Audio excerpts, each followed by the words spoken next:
दोस्तों, कानून की जानकारी में आपका स्वागत है। आज हम बात करेंगे समझौता के बारे में।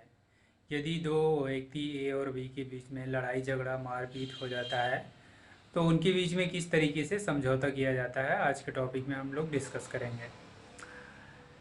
किसी जगह पे या कहीं पे भी किसी कारणवश या दुश्मनी निकालने के लिए या लड़ाई झगड़ा होने के बाद काफ़ी ज़्यादा मारपीट हो जाते हैं, जिससे काफ़ी नुकसान होता है।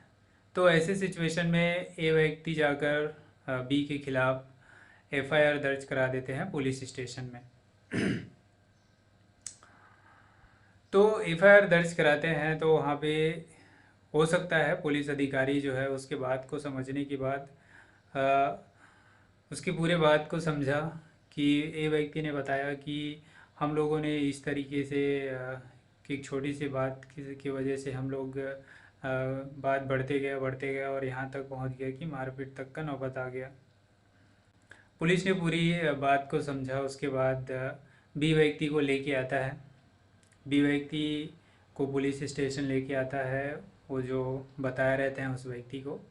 तो वहाँ पे पुलिस उनका भी बात सुनते हैं। दोनों की बात सुनने के बाद पुलिस चांस देते हैं उन दोनों व्यक्ति को कि देखिए, आपने भी गलती किए हैं, इसने भी गलती किए हैं, नुकसान हुआ है, लेकिन अगर आप लोग समझौता करना चाहते हैं तो आप लोगों का जो केस है यहीं पे रफा दफा हो जाएगा।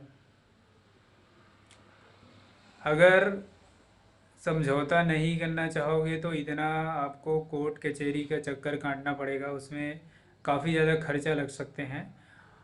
लेकिन उतनी भी बड़ी बात नहीं है कि आप लोग समझौता ना कर सको। तो एक छोटे मोटे मारपीट का मामला है, ये तो सुलझ जाएगा। इस तरीके से पुलिस ऑफिसर जो है सलाह दे सकते हैं समझौता के लिए। दूसरा तरीका होता है यदि दूसरा तरीका होता है कोर्ट में जाकर समझौता करना। अब दोनों व्यक्ति जो है जान कुछ समय के बाद अ, खुद ही ये सोचने लग जाता है कि एक छोटे से मारपीट के लिए इतना ज़्यादा कोर्ट कचहरी का चक्कर काटना पड़ रहा है, इतना पैसा खर्चा करना पड़ रहा है। तो वह सोचकर भी समझौता के लिए तैयार हो जाते हैं। लेकिन अब कोर्ट में तब होता है जब आपका एफआईआर कट चुकी हो, एफआईआर दर्ज कर चुके हैं, तो पुलिस को कोर्ट में उसको पेश करना ही पड़ेगा।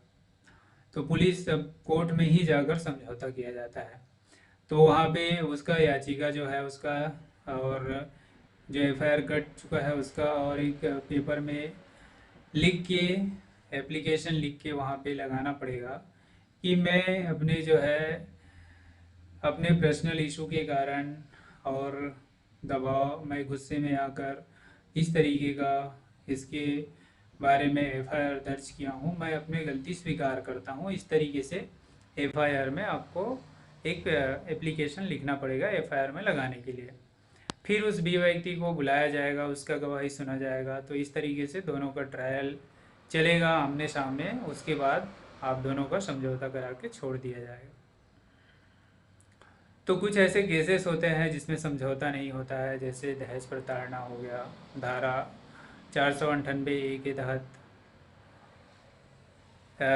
दहेज प्रताड़ना की केस हो गया, जैसे पति और पत्नी में लड़ाई झगड़ा हो रहे हैं। तो ऐसे केसेस में समझौता बहुत कम होता है, क्योंकि आगे चल के वही और दशा हो जाएगा इस सिचुएशन में। क्योंकि आगे चल के हो सकता है और मारपीट चालू कर दे समझौता कर रहे हैं करके। कुछ केसेस में समझौता हो जाता है। धारा 337, 352 के ऐसे केसेस होते हैं जिसमें समझौता आसानी से किया जा सकता है, जैसे छोटे मोटे मारपीट हो गया या एक दूसरे पे अनबन हो रहा है ऐसे सिचुएशन में। तो आज के लिए बस इतना ही।